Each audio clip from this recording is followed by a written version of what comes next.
Assalamualaikum warahmatullahi wabarakatuh.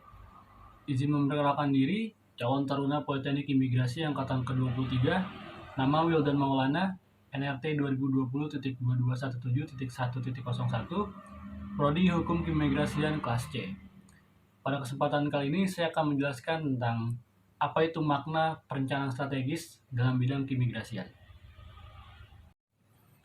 Dalam setiap hal yang kita lakukan, tentunya membutuhkan sebuah perencanaan, apalagi jika hal tersebut berkaitan erat dengan sebuah organisasi.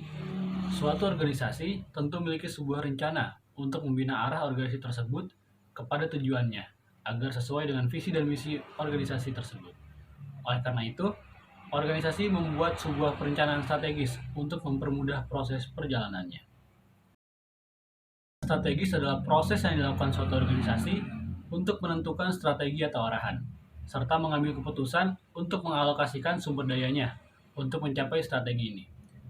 Perencanaan strategis juga memastikan bahwa pegawai dan pemangku kepentingan lainnya bekerja menuju suatu tujuan bersama dan menetapkan kesepakatan tentang hasil yang diinginkan, serta menyesuaikan arah organisasi saat terjadi perubahan.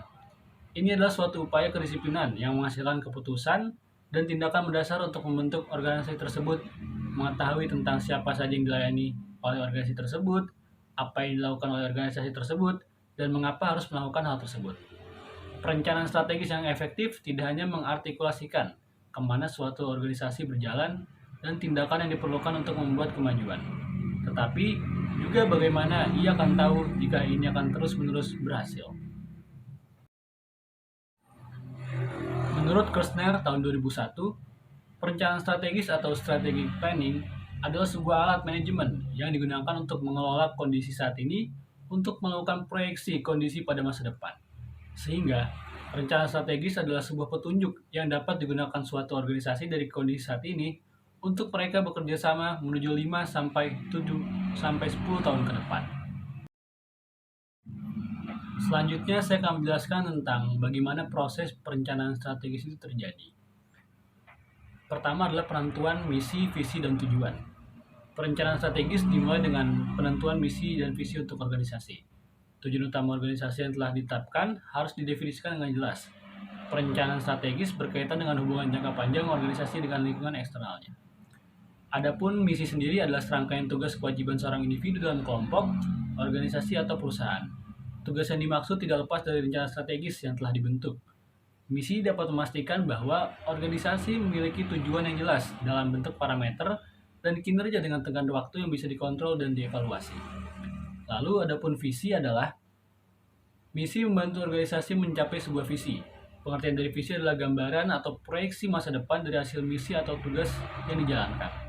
Karena itulah, misi dan visi dikatakan saling berkaitan erat satu sama lain. Visi dapat menciptakan komitmen yang kokoh antara pegawai untuk bergerak menuju arah yang lebih baik.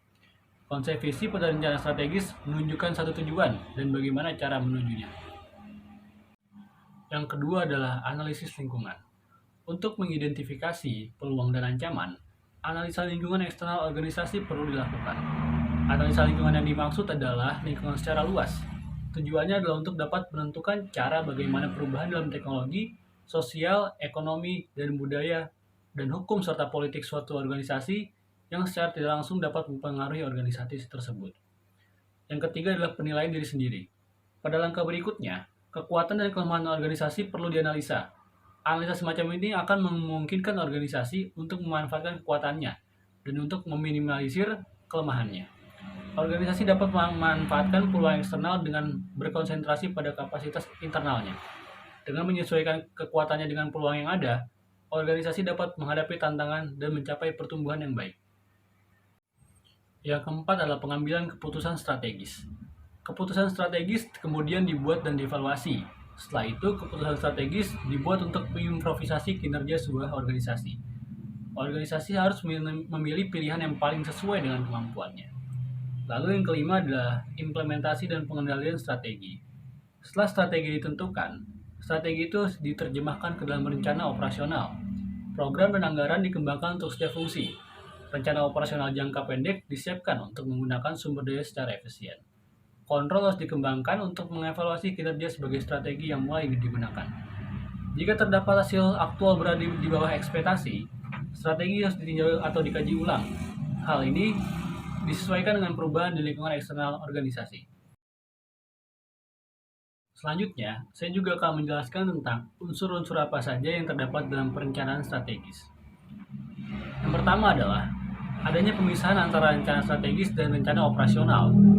Rencana strategis sendiri memuat antara lain visi, misi, dan strategi atau arah kebijakan. Sedangkan rencana operasional memuat program dan rencana tindakan atau aksi. Yang kedua adalah penyusunan rencana strategis melibatkan secara aktif semua stakeholders di masyarakat. Dalam kata lain, pemerintah adalah satu-satunya pemeran dalam proses perencanaan strategis. Yang ketiga adalah tidak semua isu atau masalah dipilih untuk dapat ditangani. Dalam proses perencanaan strategis, ditetapkan isu-isu yang dianggap paling strategis atau fokus terhadap masalah yang paling diprioritaskan untuk ditangani. Dan yang terakhir adalah kajian lingkungan eksternal dan internal dan eksternal. Secara kontinu dilakukan agar pemilihan strategi selalu diperbarui, berkaitan dengan peluang serta ancaman di lingkungan luar dan mempertimbangkan kekuatan serta kelemahan yang ada di lingkungan internal organisasi. Lalu selanjutnya saya juga akan menjelaskan tentang apa saja manfaat perencanaan strategis. Yang pertama adalah kita dapat mengetahui tujuan yang ingin kita capai. Yang kedua adalah kita dapat mengetahui jenis dan struktur organisasi yang dibutuhkan. Yang ketiga adalah kita dapat mengetahui jenis dan jumlah staf yang kita inginkan, begitu pula dengan uraian tugasnya. Yang keempat adalah kita dapat mengetahui sejauh mana efektivitas kepemimpinan dan pengarahan yang diperlukan. Lalu yang terakhir adalah kita dapat mengetahui bentuk dan standar pengawasan yang akan kita lakukan. Kemudian saya akan menjelaskan bagaimana proses perencanaan strategis ini dilakukan dalam bidang keimigrasian. Sebelumnya, pembangunan nasional yang telah dilaksanakan selama ini, khususnya pembangunan hukum, diarahkan untuk mendukung terwujudnya pertumbuhan ekonomi yang berkelanjutan, mengatur segala sesuatu yang berkaitan dengan ekonomi, terutama dunia usaha dan dunia industri, serta menciptakan iklim yang kondusif bagi investor. Pembangunan hukum juga diarahkan untuk menghilangkan kemungkinan terjadinya tindak pidana korupsi, serta mampu menangani dan menyelesaikan secara tuntas permasalahan yang terkait dengan korupsi, kolusi, dan nepotisme atau KKN. Dalam Rencana Pembangunan Jangka Menengah Nasional atau RPJMN tahun 2010 sampai 2014, Peraturan Presiden Nomor 5 tahun 2010 tentang RPJMN tahun 2010 sampai 2014, guna mendukung terwujudnya Indonesia yang sejahtera, demokratis, dan berkeadilan, kebijakan pembangunan di bidang hukum dan aparatur diarahkan pada perbaikan tata kelola pemerintahan yang baik dengan strategi seperti peningkatan efektivitas peraturan perundang-undangan, peningkatan kinerja lembaga di bidang hukum, peningkatan penghormatan, pemajuan, dan penegakan hak asasi manusia, peningkatan penyelenggaraan pemerintah yang bersih dan bebas dari korupsi, kolusi, dan nepotisme atau KKN, peningkatan kualitas pelayanan publik, peningkatan kapasitas dan akuntabilitas kinerja birokrasi, serta pemantapan pelaksanaan reformasi birokrasi. Berbagai permasalahan terkait dengan isu-isu strategis Direktorat Jenderal Imigrasi terus-menerus dilakukan perbaikan guna mendapatkan solusi dan penanganan.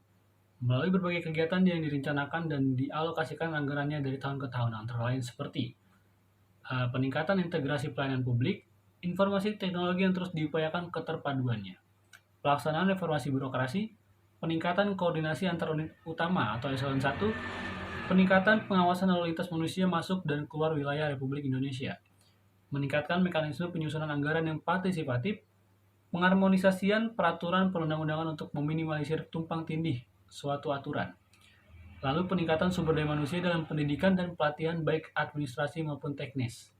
Dan yang terakhir adalah meningkatkan penyelenggaraan pendidikan dan pelatihan yang berdaya guna, berhasil guna, dan aplikatif.